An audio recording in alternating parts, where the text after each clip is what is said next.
Oi, meu nome é Mariana Tamborindeg, eu sou acadêmica de medicina do quarto ano da Universidade Federal de Ciências da Saúde de Porto Alegre e faço parte também do projeto de extensão Oficina de Primeiros Socorros da UFSPA.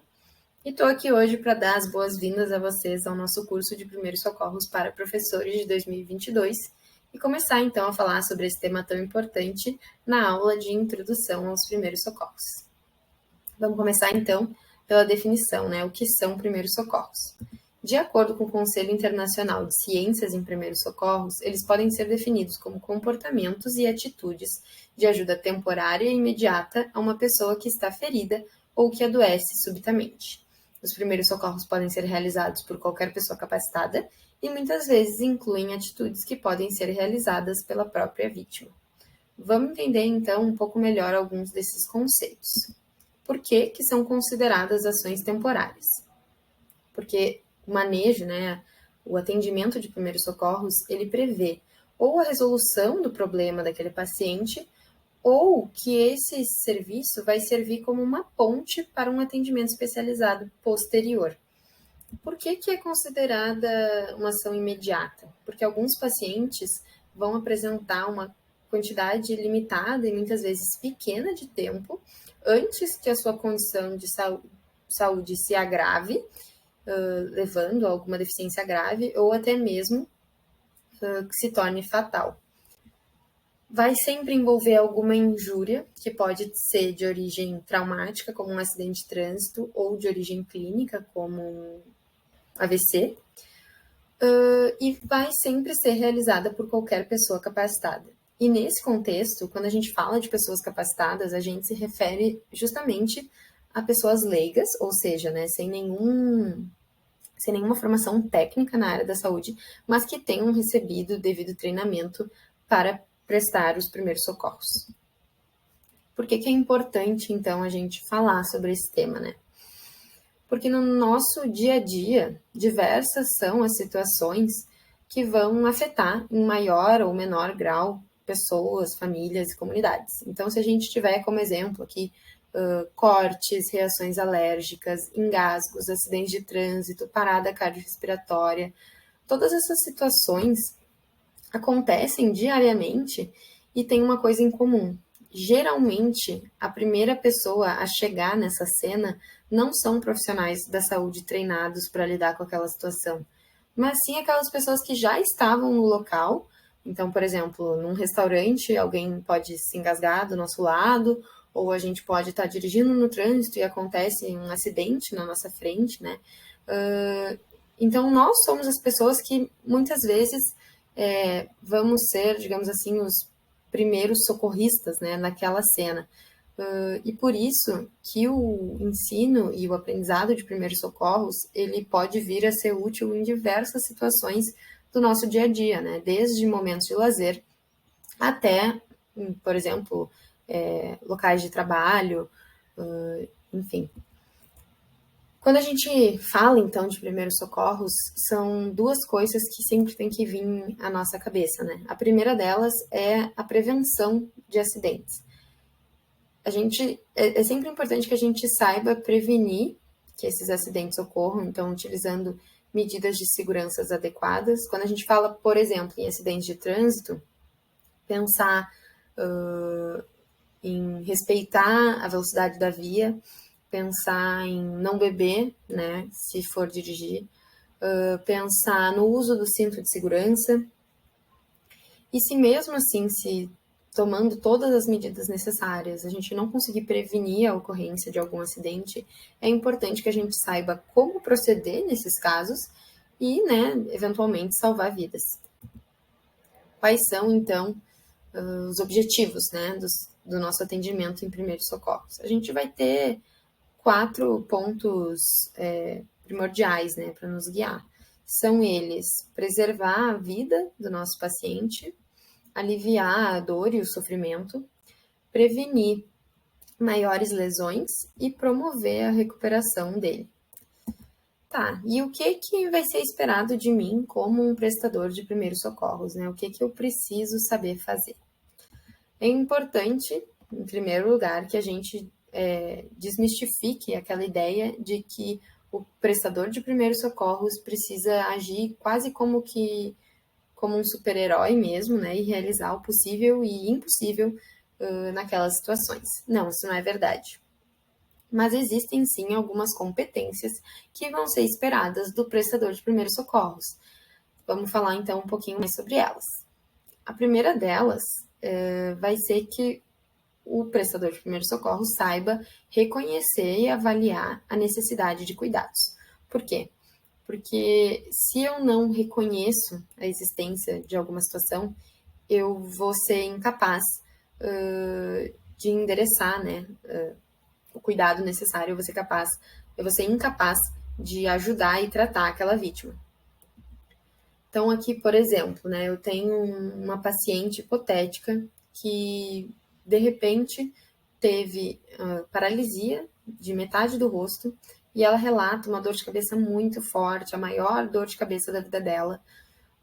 Olhando para essa paciente e ouvindo o relato, eu preciso identificar que ela possivelmente esteja tendo um AVC. E se eu falhar em identificar isso, eu não vou ser capaz de intervir adequadamente. O que nos leva, então, à segunda competência necessária, né, que é o conhecimento da técnica e do manejo apropriado para cada situação. Não adianta de nada, então, eu reconhecer que aquela vítima possa estar tendo um AVC e falar para ela se deitar num quarto escuro e tomar uma dipirona para esperar passar a dor de cabeça, né? Eu preciso saber que, nesse caso, essa vítima precisa de um atendimento especializado, que ela precisa chegar a um hospital de ponta, e assim eu vou garantir, então, que ela tenha assistência adequada. E, por fim, a gente precisa saber reconhecer as limitações existentes, tanto as minhas limitações como as limitações impostas pelo meio em que eu me encontro, e saber também quando que vai ser necessário procurar auxílio profissional. Então, nesse caso, por exemplo, do AVC, de nada adianta eu ter a maior caixinha de primeiros socorros com todos os itens possíveis e ser um estudioso e ter todo o meu conhecimento. Eu sei que isso não vai ser o suficiente para tratar uma vítima de um AVC. Então, eu sei que eu preciso levar essa paciente para uma equipe especializada em um serviço hospitalar de ponta.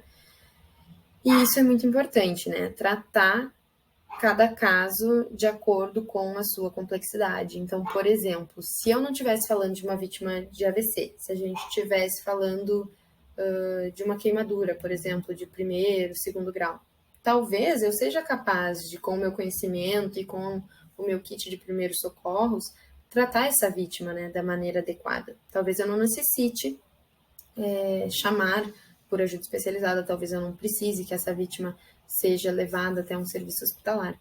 Mas é sempre importante que o prestador de primeiros socorros saiba identificar a necessidade dessa ajuda especializada e procurar por ela sempre que necessário.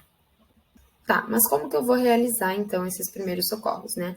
A gente sabe que cada situação vai apresentar características próprias, que nenhuma emergência vai ser igual à outra, mas a gente tem 4 passos fundamentais e que vão ser relevantes em todas as situações de primeiros socorros. E a gente vai falar um pouco mais sobre elas agora. O primeiro passo vai ser sempre a segurança da cena. Em toda e qualquer situação, a gente precisa se atentar à segurança do prestador de primeiros socorros, à segurança da vítima e dos demais presentes. Não deve ser realizada nenhuma medida de primeiros socorros se o próprio prestador não estiver seguro, né? Porque aí a gente corre o risco de que esse prestador, na verdade, se torne mais uma vítima. Então, quando a gente fala, por exemplo, de situações que envolvem o espalhamento de combustível ou de produtos tóxicos, o risco de incêndio, o risco de desabamento, acidentes envolvendo rede elétrica, é sempre importante que seja feito o isolamento da cena e que o atendimento de primeiros socorros só seja realizado quando a segurança da cena estiver garantida, para evitar que o prestador se torne uma segunda vítima. Quando a gente estiver falando de acidente de trânsito, por exemplo, vai ser de extrema importância a sinalização da rodovia, da avenida em que aconteceu aquele acidente, evitando, então, né, a ocorrência de novos acidentes. Bom, depois que a gente garantiu, então, a segurança da cena, o segundo passo vai ser manter a calma. Acima de qualquer outra pessoa, o prestador de primeiros socorros precisa ser a pessoa mais calma e segura daquele lugar, né? Então, imagina, a gente sofreu um acidente e aí, visivelmente, o nosso socorrista está mais nervoso que a gente, né? Isso não pode acontecer.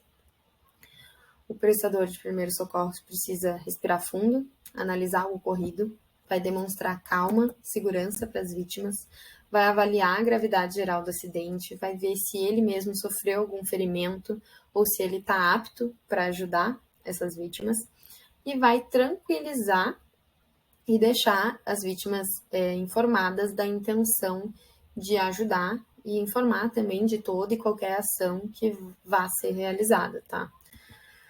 Uma coisa muito importante vai ser o cuidado com ações impulsivas ou imprudentes. Muitas vezes, no impulso de ajudar outras pessoas, a gente pode acabar tomando atitudes imprudentes que podem, inclusive, piorar o estado de saúde das vítimas. Então, por exemplo, no ímpeto de ajudar uma vítima de um acidente de trânsito, por exemplo, a gente pode querer mobilizar ela, colocar dentro de um outro carro e levar para o hospital. Mas a gente tem que pensar que essa vítima ela pode ter, por exemplo, uma lesão de cervical e que ao mobilizar ela eu posso, inclusive, levar um dano irreversível na coluna, né? Então, muito cuidado com esse tipo de situação e de ações, né? O terceiro passo, então, vai ser solicitar ajuda. A gente falou sobre reconhecer limitações e saber quando solicitar a ajuda profissional. E mais importante ainda é saber que sempre que necessária, essa ajuda deve ser solicitada o mais cedo possível para garantir a chegada precoce no local do acidente. No Brasil, a gente tem diversos serviços de atendimento a emergências. Cada um vai ter uma função específica e, por isso, conhecer os números de contato e quando solicitar cada tipo de ajuda vai ser essencial para um prestador de primeiros socorros. Vamos conhecer, então, um pouco mais sobre esses serviços, né? O SAMU é considerado o principal responsável pelo atendimento pré-hospitalar do Brasil desde 2003. Ele é acionado de maneira gratuita pelo número 192 em todo o território nacional. O Corpo de Bombeiros é acionado também de forma gratuita pelo número 193 em todo o território nacional. A Polícia Militar é um serviço que atende pelo número 190 e deve ser acionada em casos de riscos, ameaças contra vidas, denúncias de roubos, atentados e em casos de proteção pública. Já a Polícia Rodoviária Federal atende pelo número 191 e vai fiscalizar justamente rodovias e estradas federais. E por fim, a Defesa Civil vai atender pelo número 199 e vai ser responsável por precaver, socorrer, assistir e até ajudar na recuperação da população em casos de desastres naturais, como chuvas danosas, né? Então, enchentes, desabamentos e outras condições de risco. A gente vai falar um pouco mais sobre o SAMU, que atende pelo número 192, e sobre o Corpo de Bombeiros, que atende pelo número 193. Uma diquinha para a gente lembrar sempre do número, precisa usar um pouco a criatividade, tá? É que o S de SAMU invertido seria 12, então SAMU 192. O S seria 12 invertido. E para lembrar do Corpo de Bombeiros, seria que o B de bombeiros e o 3, né, do 193, se a gente adicionar uma linha, no 3, a gente teria um B de bombeiros, tá? Vamos falar então um pouco mais sobre o SAMU, né? O que acontece quando a gente liga para o número 192? A gente logo vai ser encaminhado para uma central de regulação, onde uma telefonista treinada vai atender o chamado, coletar alguns dados importantes e em seguida ela vai passar essas informações para um médico regulador avaliar a gravidade desse acidente. Como tem essa passagem de informações, a forma com que eu transmito as informações para a telefonista vai poder influenciar, né, se essa vítima vai receber ou não o atendimento adequado. O médico regulador, então, ele vai avaliar a gravidade desse acidente e vai julgar se apenas o aconselhamento e tranquilização dos envolvidos é suficiente, se ele vai aconselhar essa vítima a se dirigir a uma unidade básica de saúde ou se essa situação necessita de um socorro imediato. Quando indicado, o socorro acontece principalmente através de 2 tipos de ambulância. A gente tem, então, a ambulância de suporte básico de vida, que vai ser tripulada por um condutor e um técnico de enfermagem, e a ambulância de suporte avançado de vida, que vai ser tripulada por um condutor, um médico e um enfermeiro. Existem ainda algumas regiões brasileiras, em alguns casos especiais, a gente vai encontrar veículos do SAMU diferenciados. Assim. Então, a gente pode ter desde o helicóptero até lanchas e motocicletas. Então, aqui a gente tem, por exemplo, né, o que é conhecido como a ambulancha e a motolância, que é um trocadilho, né? Tá bem, e os bombeiros, né? Quando que a gente vai solicitar ajuda ao corpo de bombeiros? A gente vai acionar os bombeiros quando a gente tiver algum acidente envolvendo vítimas presas em ferragens, envolvendo risco de fogo, de faísca, vazamento de substâncias, resgate de afogamentos e até mesmo acidentes em locais instáveis e que apresentem risco de desabamento. Então, os bombeiros, nesses casos, por exemplo, vão ser essenciais para garantir a segurança da cena antes que se possa, de fato, né, realizar atendimento àquelas vítimas. Tá bem, agora a gente conhece, então, quais são os principais serviços de atendimento às emergências, mas como que eu devo entrar em contato? É importante que o prestador de primeiros socorros se dirija a um espectador específico, então a gente sempre aconselha que aponte, né, para a pessoa que está na sua volta e solicite que essa pessoa ligue, por exemplo, liga para o número 192, liga para o SAMU e pede ajuda, e enquanto isso o prestador de primeiros socorros pode iniciar o socorro, né? Esse direcionamento da atividade é importante porque ele vai garantir que ela seja executada, tá? E se o prestador de primeiros socorros estiver sozinho, ele deve solicitar ajuda antes de iniciar qualquer técnica de primeiros socorros. Então, eu vou pegar meu celular, vou ligar para o 192 ou, enfim, para o 193, vou avaliar a situação, ver qual que é o serviço de emergência adequado, vou ligar, vou deixar no viva voz e enquanto eu converso com a atendente, com a telefonista, eu já posso iniciar as técnicas, né, de primeiros socorros.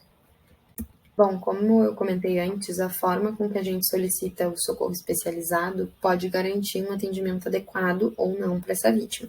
Então, eu trouxe aqui algumas coisas importantes nessa comunicação e que não podem faltar.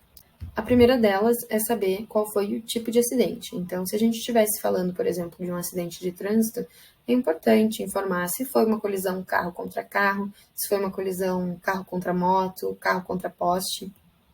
Essa é uma informação importante para os serviços de pré-hospitalar.